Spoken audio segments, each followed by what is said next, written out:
Hello everybody, welcome to the Redmen TV and my match reaction after Liverpool drew 2-2 away at West Ham United. And if we held any faint hopes of the Premier League title potentially coming to Anfield, they were well and truly extinguished today.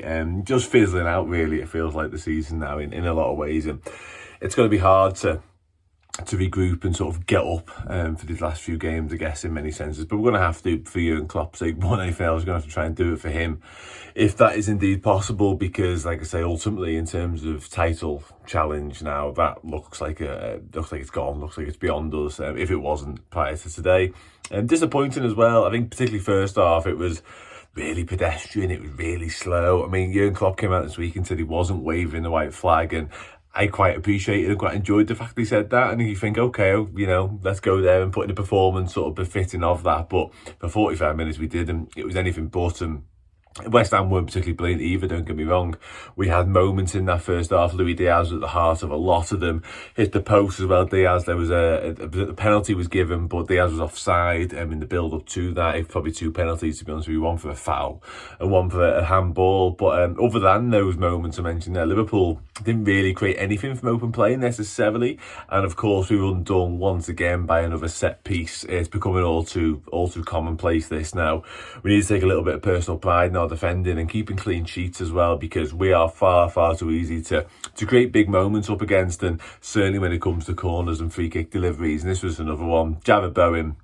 And Jarrod Bowen's not a man mountain, you know. Scamacca the other week at Atalanta, he was, you know, a proper aerial threat. And Dominic Calvert-Lewin midweek against Everton at Goodison as well. You can listen, it's unforgivable regardless, but you can almost say, okay, well, they're bound to win a couple. You know, that's kind of their thing. They're big target men. That's how they play. That's how they operate. They're renowned for their aerial prowess.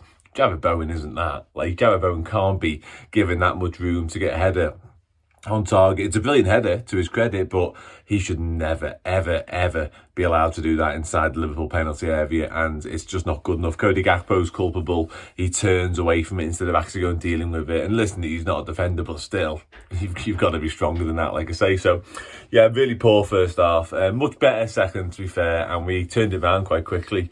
Andy Robertson, a rare goal for Robbo. Tame strike, if truth be told, from Robertson. Just finds the target, really, with the inside of his left foot, and just hit it quickly, which I guess catches Aviola out a little bit, but he'll be disappointed. The keeper, he must do a lot better. But in terms of how the balance of play have gone and territory-wise, Liverpool have been the better side for the opening 10-15 minutes, having made no changes at the break. The change of impetus, the change of purpose was clear for all to see, and it was appreciated because it had to get better, because, as I mentioned, Liverpool was so poor, so flat in that first half that it could only really go better from there, and it did. But we made it 2-1. Cody Gakpo with a corner of her own, actually. It kind of broke to Gakpo, scuffed his shot massively. It took about 3 or 4 deflections.